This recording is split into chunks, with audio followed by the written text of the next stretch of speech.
Olá, alunos do sétimo ano da Escola MJ, tudo bem com vocês?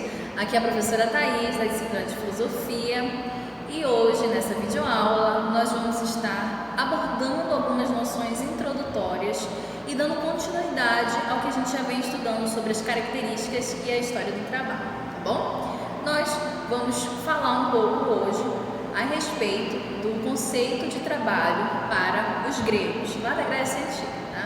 Vou abordar um pouquinho, algo bem introdutório, para que a gente possa dar continuidade a isso na próxima aula dessa semana, tá bom? Vamos lá! Para começar, nós vamos falar sobre a Grécia Antiga, de como o trabalho era levado em consideração naquela época, tá?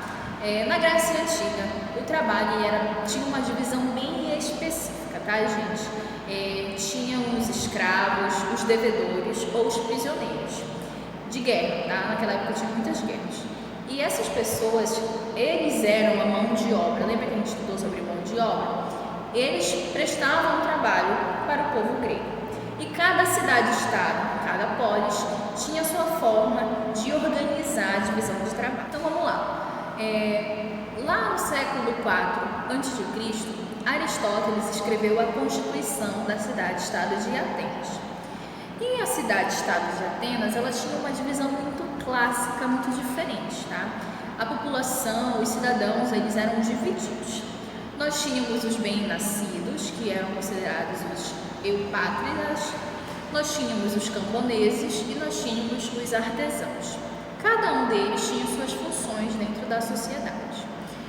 Acreditava-se que o cidadão ateniense era aquele que era nascido de pai e de mãe ateniense. Além disso, lá em Atenas, não eram considerados cidadãos os escravos e os metecos. Quem são os metecos? Os metecos são os estrangeiros, tá? Então, os estrangeiros e os escravos não possuíam cidadania ateniense. E as mulheres e as crianças, eles tinham um tipo de cidadania mais restrita, diferente, tá?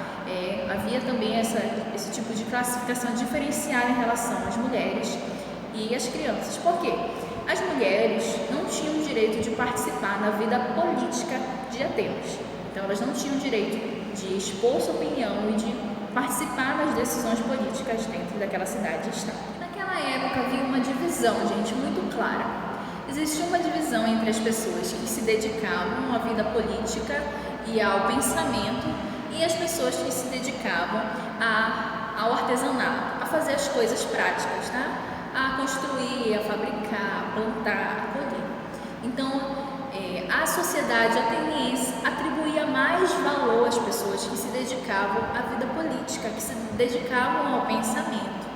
Então, existia uma classe social dentro da cidade-estado de Atenas. Então, era por isso que lá em Atenas, os trabalhos braçais, os trabalhos de escavação, olaria, construção, essas coisas mais físicas e brutas, eram prestados pelos escravos. E os atenienses, eles gostavam mais de se dedicar à vida política, né? Se dedicar à construção do pensamento, ao diálogo, à conversação. Era uma coisa assim bem elevado o nível de conhecimento, e eles se dedicavam à discussão da política dentro da cidade.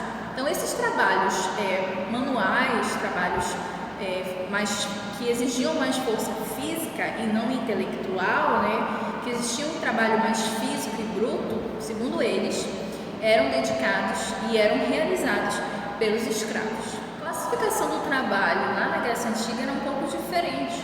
Para Aristóteles, ele considerava que o homem que se dedicava ao pensamento e não às obras manuais, ele era mais importante.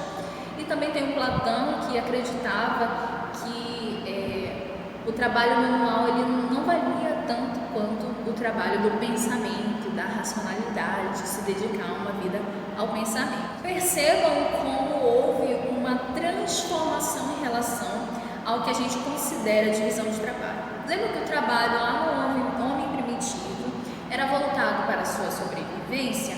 Vejam como ao longo da história dos milênios e da evolução, o trabalho ele foi evoluindo, e lá no pensamento grego, o trabalho manual, aquele que era voltado para a sobrevivência, ele deixou de ter tanto valor.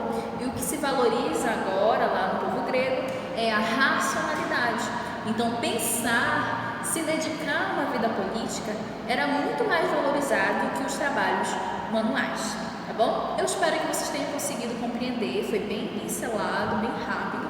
E na próxima aula, na nossa sala de aula virtual, nós vamos estar abordando minuciosamente esses pontos, anotando no caderno, fazendo anotações e referências sobre tudo isso, para fixar o conteúdo, tá bom? Eu espero vocês na próxima aula e até mais. Tchau, tchau!